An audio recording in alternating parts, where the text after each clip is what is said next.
What's up guys, Axis and Alloys back here with another video. Today, we are playing some Axis and Allies Pacific 1940 2nd edition.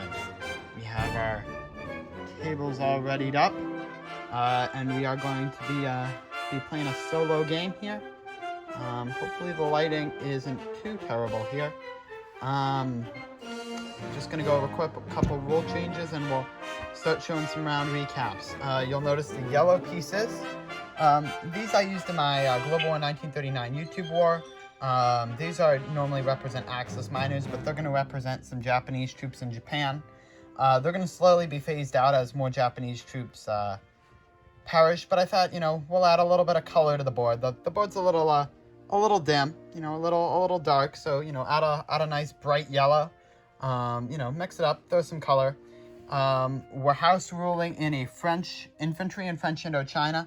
The French historically had a significantly large presence there compared to some other colonies, especially quelling, indigenous people and local Vietnamese insurrections there. So they certainly had a little bit of presence. We'll make the Japanese fight for that. And then for the Dutch islands as well, we have in Celebes, Java, and Sumatra, we have 1, 2, and 1. That gives the British a little bit of extra bang, and it makes the Japanese, again, they can't just walk in there, because, again, the Dutch traditionally also did have troops there as well, and I think they should be represented. We're going to be using the no limits adjusted, time-tested Commonwealth combined rule. Now, right now, I set it up where gray will be Anzac right now, and I might keep with that just because I like, I'm all about the colors, but I don't know, we'll see what we do here, but they're definitely having shared income. They're going to have 26 to buy off the bat, so that should be it for house rules. I know I have some Marines here on the board, and I have a Corsair over here. That's really just for, I guess, historical accuracy. Actually, we should probably sub out this P-38 with another Corsair. P-38 spot in the European theater majority of the time. So we're just using some Corsairs, make it a little more accurate. And again, it brings a new dynamic. Seeing new pieces, seeing new things on the board is always a delight to see. So. Thank you all for tuning in. You should be in for a pretty nice Pacific solo game. I think I'm going to clump this all up into one video. I know my earlier solo game for Pacific had 3 parts. This is probably going to be one long part, filmed over probably a week or so. So, stay tuned for the ride. What's up, guys? Axis and Alloys here. We're on end of round 1. End of round 1 was pretty interesting. We had some standard stuff. We had the Japanese go for a Pearl Harbor attack, which the Americans healthily refuted. We had the Japanese make advances into China, which is pretty standard. We had the British and Anzac forces, which their income is called the Commonwealth, taking up some islands. Japan moved into Shan State. British fired back. Anzac's looking pretty healthy over here. So yeah, pretty typical, pretty standard, but the Japanese couldn't take the Philippines, so that's going to really hurt them this turn. They're going to probably be sending some troops from Japan to take the Philippines and consolidate, but they really need to hit out Malaya, get a factory in there, and get some things going. This is the buy for the Japanese. Right now they're looking at a transport, a destroyer, a cruiser, 2 mech, 1 tank, and a bank of 3. But, bank of 3. But that all could change. So, I will see you guys at the end of this. And this is the end of round 2. Let's start looking into this. Japan made some more advances into China. China did have a big retaliation here in Hunan, with the Japanese stacking up their fighters in Siam, and I believe that's Kwang Si beneath there. The British moved their forces into Yunnan. Some minor shifts here going on with navies here. Anzac from that. overall fairly typical here. Japan trying to build up a little more of a fleet because they kind of got destroyed in Hawaii there. And then because they banked that 17, that really allowed the Americans to buy a sizable fleet. I don't know what I'm going to have the Americans do on this one. I might move them up to maybe Alaska or something, put some pressure, because they don't have enough to take Hawaii, but they certainly could take Korea, build a minor factory, do some fancy things there. Because with the majority of Japan's fleet in the Philippines, this game could be over in maybe 5 more rounds. So I'll let you guys know what happens. Give you one last view of China. What happens and what shifts here at the end of round 2. And we just came to the end of round 3 here. This was pretty explosive. To break it down, the easiest thing to start describing is the United States. The United States is building up a mega fleet here because they banked their original buy and they're just killing it with money here. So they'll probably be threatening the Japanese Isles this turn. So Japan's going to need to probably put some blockers. Because there's a naval base here and a naval base here, a common strategy is to put a blocker. So we'll take a submarine here. And because this is the pathway here, 1, 2, 3, we'll put a blocker here or here. And what blockers do is because the destroyer stops all subs from passing beneath it, the enemy forces have to kill that single unit. Now, sometimes that unit gets a hit, but regardless of them killing that unit, it still stops them and allows them to prepare another turn, normally allowing them to buy a ton of infantry. So this is a really thick United States stack here, just to zoom in on that again. Over here in China, the Japanese made some gains, but the Chinese are fighting back. In the north, doing all right, decent in Hunan, and the British really bulking up Yan'an, but there's still a lot of fighters. Now, the most consequential thing is if you all remember that stack of Japanese fighters and bombers, right? The Japanese came into Malaya, used those fighters, took out, claimed Malaya.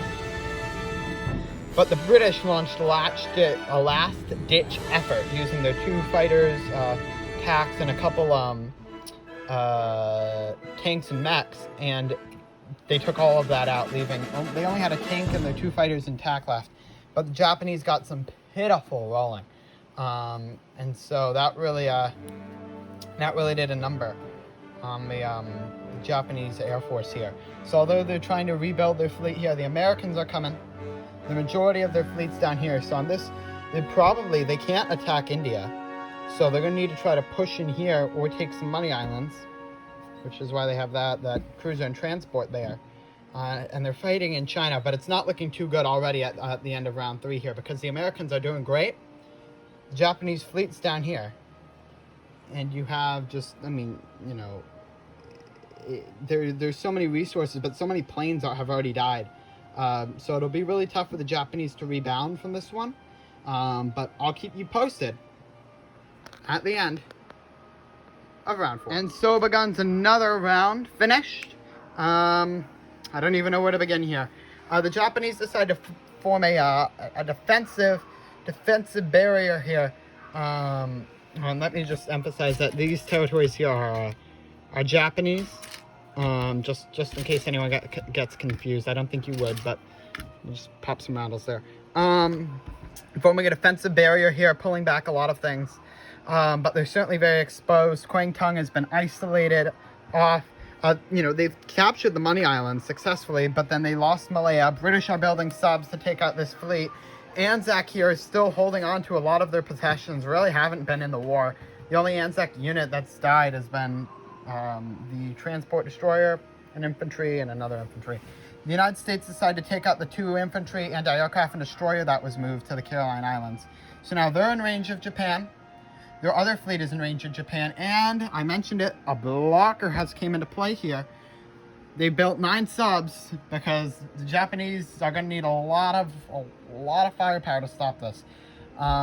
As you know, because it's a solo game, I have to wait whether I want to wait for more subs to get there, or if I want to attack now. But we're probably going to have to attack now, depending on what the Japanese do. But they're getting pushed out of China pretty heavily, and it was Siam. It was really Siam that lost it, because once they lost all those fighters, it doesn't matter what they do down here. It doesn't matter if they take Sydney. For all I care, it's not gonna be good. So I'll see you guys at the end of the next round, but it is not looking so good for this feeble Japanese defense. All right, we just finished the Japanese turn, and now it is time for the United States. Now, I haven't done the buy yet, but I'll show you what the combat moves are here. To start, Japan has moved into an official defensive position here, protecting all of their coastline, protecting the Philippines, which is really the core of their southern fleet. The Japanese have been very effective building carriers, fighters, having 3 ready to scramble. But it's going to be all out. The fleet is coming to Japan. The fleet is coming to Japan. I think that's all I need to say here, because, I should have used the battle calculator to see what all this added up was, but you have 3 subs here, a cruiser, and a battleship, plus the destroyer in 25. You have a battleship, a destroyer, 2 subs, 2 fighter, 2 TAC, 2 carriers. And once they go here and the people land, they're going to have them probably the best thing would be to land in Korea. If they land in Korea and do all of that, they only have a tank there in Manchuria. Sure, they have the fighters there, but once they send the fighters over to Korea, that leaves the entire, because they go 1-2, they can go back, but it still leaves them pretty open, pretty exposed. British are going to be sweeping up the coast. Chinese are coming from the northern half, and they're pushing out. So this is all free money here. But no one has a transport, actually. Actually, the U.S. has a transport here. They could go 1, 2, 3, but they'd have to kill this.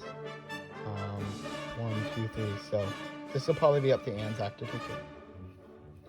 So I'll let you guys know all how it plays out. I'll also probably do the Chinese in the Commonwealth turn, and then do another round recap, because this is technically in the middle of the round, but I want to give all of y'all a heads up on what is going to be happening. So stay tuned to find out what happens with Japan. Defeat is becoming the Japanese Empire. That stack is not pretty in China, with the British actually taking this, so this would actually be removed because that's Chinese now. But not looking too good. The Japanese are pulling back here. They lost Korea in the battle. Came close. None of the kamikazes hit, and there were some bad rolls in there for the Japanese, so they managed to keep alive a fighter carrier and a battleship. Their cruiser and transport got destroyed by the British subs, and all that's left of the Japanese Navy is that. Now, they're probably going to go back up to Japan, but waiting for them there is 9 American submarines. Anzac / Commonwealth decided to flex their might. Build a carrier, because why not? So these guys are going to get hunted down by these British subs, which will probably go up. Now, with these transports here, they can actually do some interesting things. They could actually take down Malaya, and the only thing that'd be in reach is a tank to take that back. So they have a couple fancy moves here they can try to pull off, but overall, not looking good for the Japanese at all. Once the Japanese are kicked out of the mainland, we're probably going to call it, well, I'm going to call it, it's a solo game, just because the Japanese islands, they're not going to be able to survive. They'll probably start nickel and diming them in Formosa, Okinawa, and Ujima, but they already used all their kamikazes, so it's not looking too hot. Americans are getting a nice build here, getting some transports so they can start ferrying men over, but we'll play one more round and we'll probably call it after that, just because once you lose Manchuria here and Anzac is buying a carrier, you kind of know it's all over. Even though they have the money islands, they'll get eaten up, so we'll really see what happens to this Japanese fleet here. We just wrapped up our last turn, and I think we're going to call it here.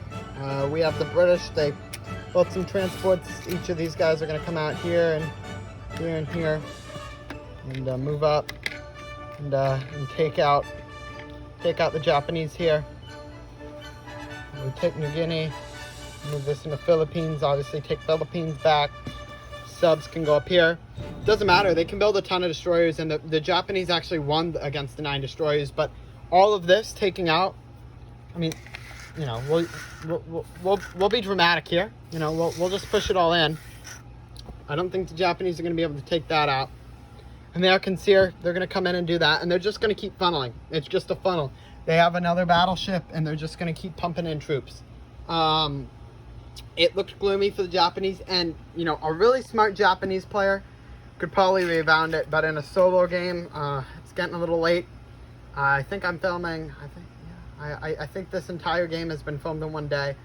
So the final incomes are Japan with 45, USA with 55, China with 24, and the Commonwealth with 38. So again, the no limit rule where we use the combined ANZAC and UK incomes, that worked out great. Really, really good. It allows them to funnel so many tanks and mechs.